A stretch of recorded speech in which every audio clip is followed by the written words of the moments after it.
Alright, so today we're going to be talking about the effects of ethnocentrism in our society. The media portrays different examples of ethnocentrism in our society. An example is the difference between the Middle Eastern culture and the Western culture.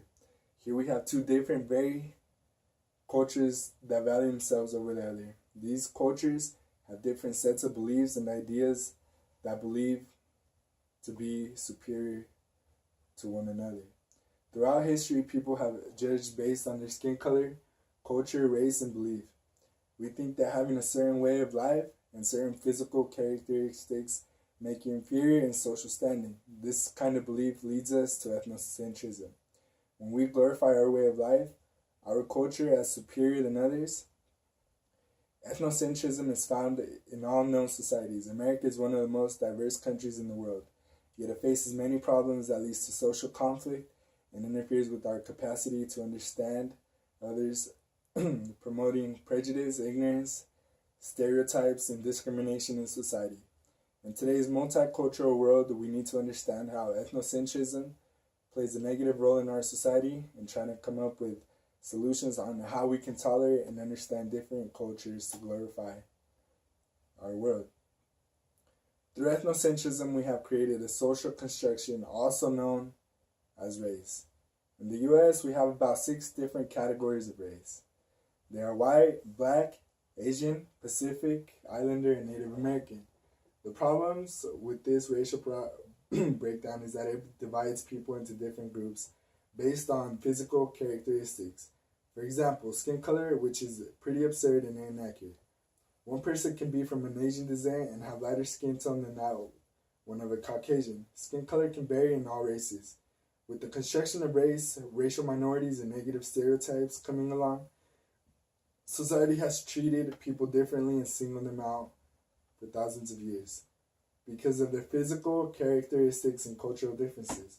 One good example that shows the extent of ethnocentrism is in the 2008 presidential election. Obama was highly critiqued and oppressed for his race and for his Muslim faith.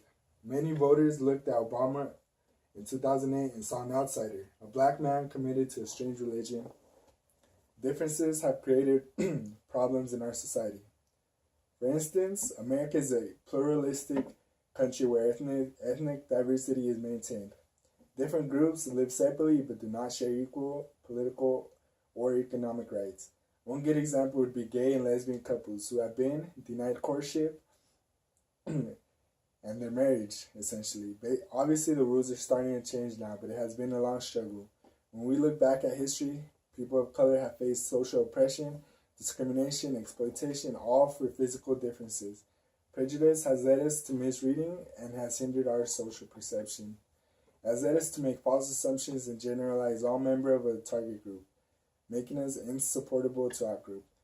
It could be seen as a belief that one's own ethnic group's interests are of foremost more important than another ethnic group's. One example would be the way African American men have been viewed in our society. The media and the society has portrayed them as aggressive and violent criminals to this day. Another good example would be the treatment of Muslims here in the States. After 9/11, it was obvious that people started to treating Muslims, anyone with a robe, differently. It is very unfortunate that what has happened in our society. We need to understand that things like this generate social conflict between different groups. So why are we so ethnocentric? Social conditioning has a lot to do with our ethnocentric society. Because we are socialized differently, we have different ideas about what is right and what is wrong. This is also known as the theory of differential association. As human beings, we like what is familiar to us because it gives us a sense of security, makes us feel comfortable and safe. People are afraid of the unknown and the unfamiliarity it comes with. It makes them face fear and discomfort, so it is natural for us to reject or be ignorant about things we don't know or understand. People like best of those who are familiar and familiar to them because these are basically predictable, something they know, something they've understood their whole lives.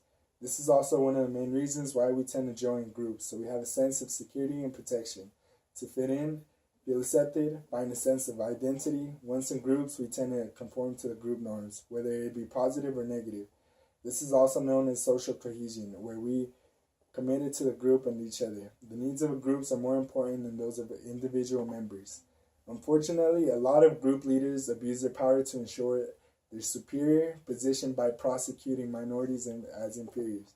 This has led us to label them as out groups and making them targets of an in-group's animosity and disapproval.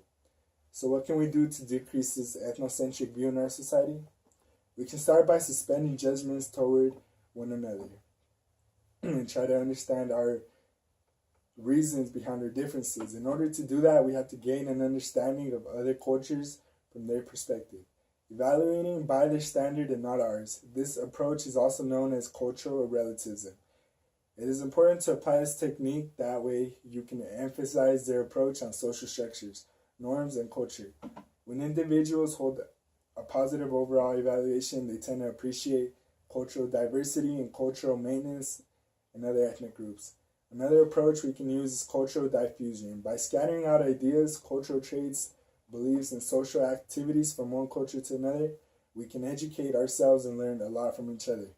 It can help us solve transitional issues, unlock opportunities, encourage global alliance, and also raise cultural awareness in our communities. By glorifying diversity, we can turn this process into an achievable goal.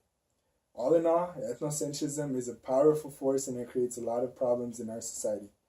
By leading us to make false, derisive assumptions about other ethnicities and causing deterioration in social relations. Has again a negative impact on society because it labels one culture as superior and the rest as inferior. The sad truth about this is that it continues on today and that we need to realize that this is one of the main causes of human disaster. Unfortunately, it cannot be fully avoided, but we can't come up with ways to limit its negative effect. We can learn to tolerate different cultures by raising our cultural awareness, suspending judgments, and and its negative effect. We can learn to tolerate different cultures by raising our cultural awareness, suspending judgments, and understanding situations before making false assumptions. By limiting ethnocentrism, it can be possible for us to reach multiculturalism. We live in a culturally diverse world, so we need to understand that different cultures have different morals and ethical codes. If we are able to do so, we can get a new experience and understand life in many more ways and make this world a friendlier place for every one and single one of us.